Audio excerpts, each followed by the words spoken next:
Shalom shalom, turabakiriye kandi muri kino kiganiro intahe yubaka, turaryohewe kubona muri ngaha kandi twizere yuko ibiganiro byose tumaze kubashikiriza bifise uwo bifasha.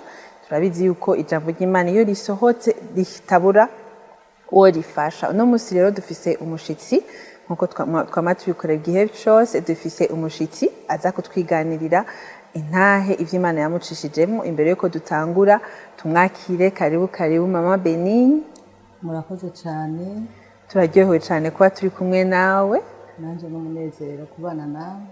Uno musi rero dushaka utuganirire kuva ukiri mu buto bwawe, waraciye mu bintu bigoye, ibintu bitoroshe, kandi ikintu gikomeye nuko wagira uraronka ibitero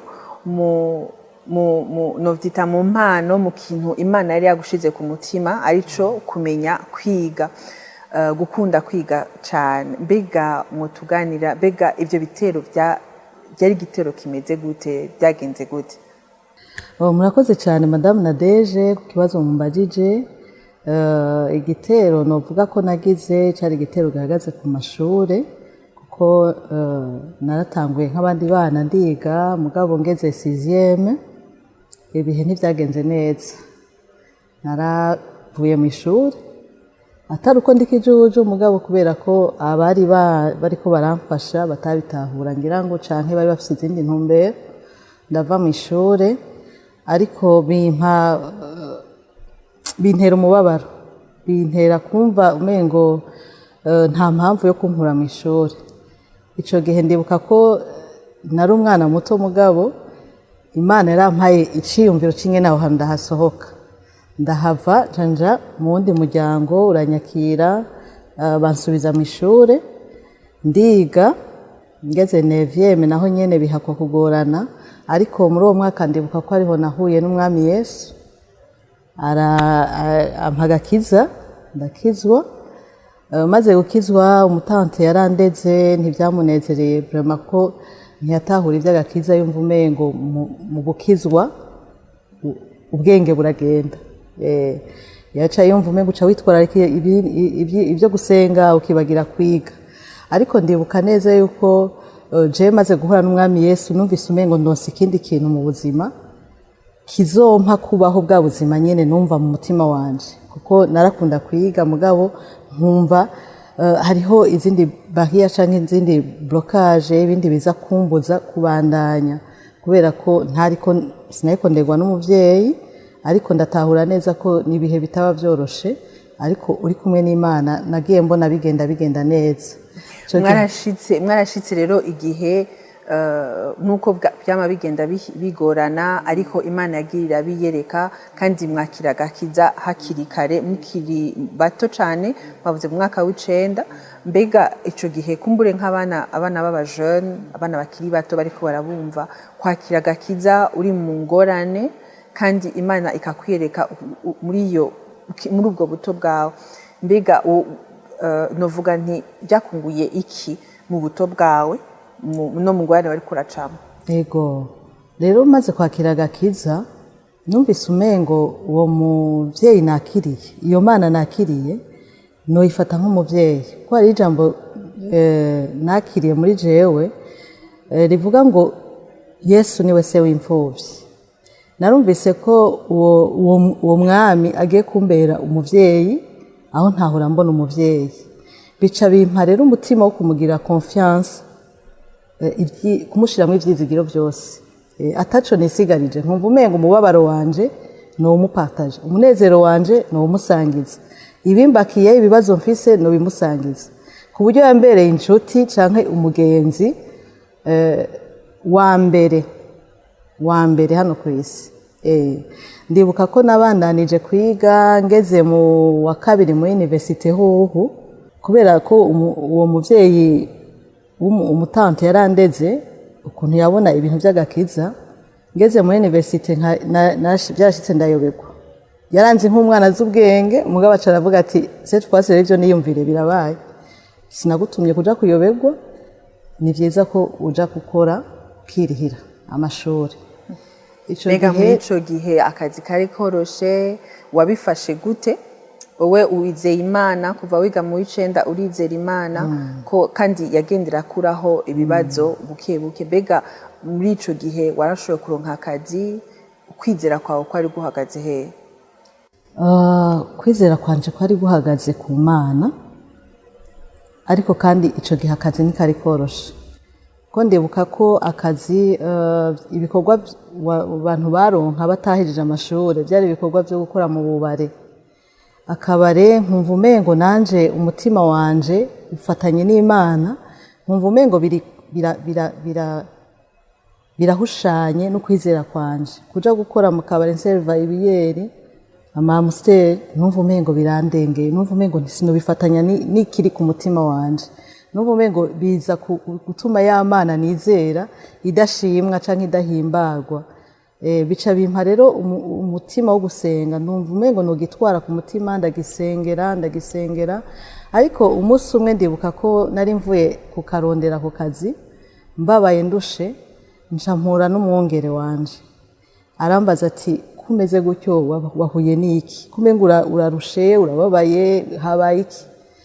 Hama niho naca ndamubwira nje ndiko nca mu bihe bitoroshe, aho umuryango umengo wantereranye, Imana nayo umengo ntirikiranyumva, urumva, ariko nkumva mfise conviction canke umunezero uko nubwo nobibura ivyo bintu Imana yanje turi kumwe.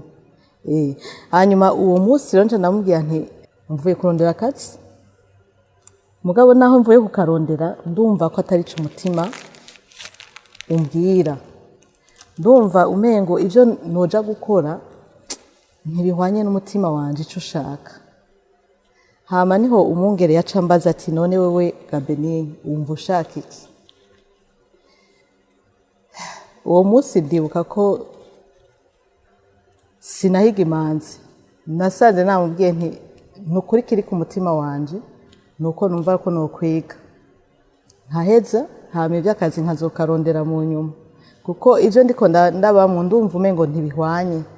Hariho kubana n'Imana ukumva mu mutima ufise iyo confiance yuko Imana igufasha ari umuvyeyi wawe.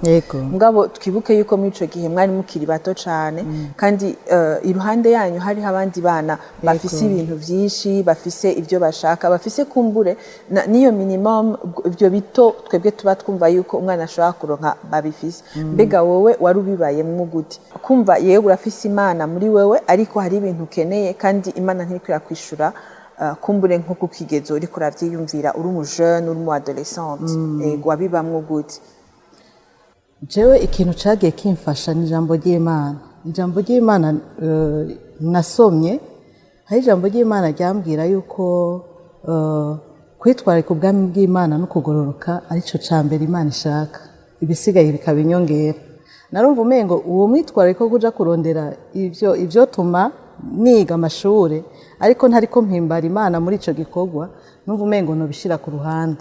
Irindi jambo ryankomeza ni ijambo riri muri Yesaya igice ca 30 umurongo wa 15, riravuga ngo umwami uhoraho uwera w'Abisirayeli uko niko yari yaravuze ati mu guhindukira no mu gutekana niho muzokirira, mu gutekereza no mu vyizigiro niho muzohererwa inkomezi. Aka gapati gahereza ntako niba ndavuga mugaje nafasha ayo majambo, ndavuga nti mu buzima bwanje ndumva ko Imana yaciye inzira, ninayigirira ivyizigiro, ninatekana muri yo, ninumva ataguhungabana kuko mfise Imana muri jewe, aha nzoharonkera agakiza, nzohakirira kandi nzohakomerera. Bica bimpa rero kuyigirira confiance totale mu rurimi rw'igifaransa niko bivuga, kumva ko ivyizigiro vyanje biri mu Mana, ndonka ntaronka Imana ntireka kwitwa Imana. Hariho mwavuze mu kanya yuko hageze igihe muhura n'umwungere kandi murushe munaniwe, ikintu ca mbere yababajije ico mushaka, yari muramubwira ico mushaka. Ico kirigisha cane. Hari ijambo ry'Imana riravuga ngo ntimuba akazu yazi, donc mube muzi ico mushaka, umuntu abamenye ico ashaka. Kandi kenshi ugasanga mu buzima bwa misi yose ntitwegera Imana ngo turonke iyo confiance, yukumva yuko turafise ikintu Imana yatubwiye. Mwebwe vyagenze gute kugira ngo mushika ahantu mwumve ati sinshaka kungurira impuzu, sinshaka homba, sinshaka ifungurwa, ariko nshaka kwiga ikintu kitari novuga kitari palpable uwo mwanya nyene ego igituma nasohoye ico ciyumviro nuko nzi neza ko byose nari nafashe Imana nka byose muri byose nkeneye amavuta nabwira data nkeneye gufungura nabwira data ko hari igihe wasanga ibihe ndiko ndacamo bitoroshe n'ukuri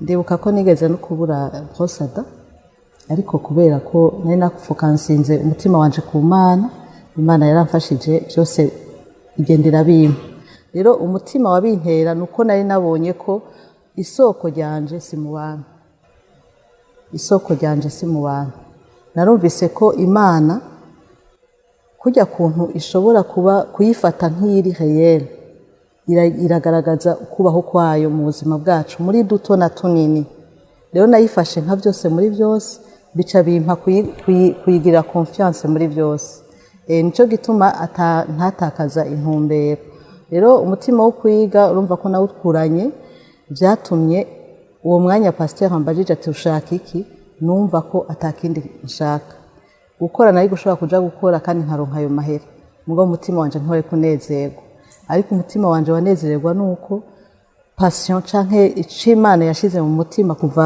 nkiri muto ndagishikako rero hama mumaze gukura mwahagaritse kwiga muri university mwaka wa kabiri harageze igihe Imana irarungika umuntu ku kwizera kwanyu kuratuma mushobora kubandanya ishuri mbega mwo twiganira byagenze gute muri ico gihe hamaze kuboneka umuntu abafasha kugira ngo mushobore kubandanya ishuri yego bisanzwe intahe nibaza ko yari ihagaze ahanyene nibaza yuko maze kubwira uwo mwungere icifuzo canje cyo yakoze yarankomeje mu kwizera yarambwiye ati reka dukore igikorwa cyo kwizera tubibe acampa ibihumbi 10 n'ivyo yarafise mu mufuko wiwe arambwiye ati mbere n'inyuma nta yandi fise ariko reka dukore igikorwa cyo kwizera cyo nakoze nagiye ndiyandikisha mu kwizera ko imbere hari data niwe afise byose azoshobora kundihira iyo university hanyuma maze kuriha ndibuka yuko nasanze bahejeje amakuru abiri bagomba gukora n'ibibazo hama cyo nakoze nagiye gusenga nabwira data wewe waciye inzira ukampuza n'umwongere akabiba iki gikorwa ni wewe uzobandanya iki gikorwa rero byarashitse aho usanga n'ikibazo cyateguwe mugabo Minerval ntirashika rero muri wa mutima wo kumva ko nta handi nkura ntaho nja kudodora ntaho nja kubaza naragenda nkafukama kabwira Imana ndibuka ko umuntu umwe mu mishengero niwe yaciye azarambwira ati Beninyo mbabarire jewe ikibazo cyawe nagitwaye ku mutima ndagisengera ariko kandi numvise umuntu ampamagaye numva no bimubwira ndabimubwiye Imana yacicanzo yemeye kukurihira gushika uhejeje ati mugabo umbabarire kubona navuze amabanga yawe Donatille ndo umuntu ntakunda kuvugira ibintu byanje hanze ngira yibaza ko bica bimbabaza ariko niyo nzira nyine Imana yari yaciye kugira ngo shobore kubandanya ryashuri amaze kubimbwira naranezerewe hama bica binjana muri ndi shuri ishure ryo kwizera by'ukuri iyo Mana haje umuntu yemeye kundihira mugabo nta twamfise kuja kumubwira nte Minerval irageze kandi na wa muntu yaja yabivuze nawe nyine nta twamfise kumwibutsa ngo hari isezerano wangiriye rero byashize ahantu numva ko nkeneye kubaka ubwo bucuti bwanje n'Imana no kuvuga ngo ikintu cyose kinshikiye mbuze iyo Minerval mbuze iyo bus mbuze stilo mbuze impapuro mbuze ikintu cyose nabura naja mu bwigobeko naja muri cya kibanza cy'umutima kimwe bibiri ivuga ngo ugende mu cyumba cyawe wugare ni ukuvuga ngo twashobora kuba tuko turajana mu ibarabara we ntumenye ko jewe ndi muri cya cyumba rero byarankomeje binyigisha gusenga binyigisha kwizera binyigisha guhanga Imana amaso ntaravye umwana w'umuntu bica bituma umutima wanje ukunda Imana cyane rero ndayinezererewe ndayikunda yarangiriye neza muri ubwo buzima nabanye nayo narabonye ko Imana ari mwizigirwa mwigeze kuvuga yuko mutagenda kugira umuntu yari yabemereye kubarihira nk'ubu unye bishitse baba babwira ati ejo hariho ikibazo kandi bukaba muzi yuko mudashobora gukora ikibazo mutarishe iyo minerval. Mbega Benigne ni umukobwa ari ngaho kumwe n'abandi, mbega waritegurira ikibazo, wamubayeho gute uwo mwanya kugira ngo uvuge uti wari uzi ko ugenda kugikora, mbega mu mutima wari ubizi ko uja kugikora canke wabivivamwo gute? Uwo mwanya ntiwaba woroshe kuko harabamwo gutegwa, nkiyumvira mbega ari nkamwe yoteba kuriha bizogenda gute, ntibazova bansohora, ariko mu mutima narumva ko mfise ukundi kwizigira Imana kudasanzwe, kuko ntivyambuza kwiga, ntivyambuza kwitegura, nariga nkasoma nk'abandi, nkarara amajoro nk'abandi niga, urumva mugabo niteze igitangaza c'Imana. Hari igihe vyashika akayampa mu gatondo uwo musi nyene w'ikibazo, hari igihe vyashika nkayaronka lave canke nkayaronka avant, bivana n'ingene Imana yaba yateguye kunyigisha ico gihe. Mugabo sinigeze, narumva ko ntashobora kuja kudodora ku muntu atasinyatire dufitaniye ngo uzoza kunyishuza. Mbega muri ivyo bintu bihe byose mwaciyemwo, uno munsi uri ruhande y'umwana, une jeune fille, uri ruhande y'umuntu ari mu bibazo, umva ari kihe nk'ico mubwira coba carakwigishije? Kuko iyo duciye mu bintu Imana iratwigisha ikintu kandi ntibiba ari ivy'iwacu, yari kugira ngo abandi bazovyumvireko. Nka message umuvuga ngo nuko muraha ababumviriza, abajeune, abakobwa bakiri batonyi uno munsi ibihe bitoroshe, ni message nyabaki? Kimwe mu vyo nobabwira nuko Imana ni nyezigirwa kandi ntibesha. Imana kandi ni Imana rukundo, ni Imana se w'imfuvyi, ni Imana umugabo w'abapfakazi, ni Imana ica inzira aho zitari, ni n'Imana ikora ibirengeye ivyo twiteze. Narayibonye, yaranciriye inzira, narihiwe n'umuntu ntazi, umuntu atanzi, ni ukuvuga ngo Imana mu Mana nta karabaye.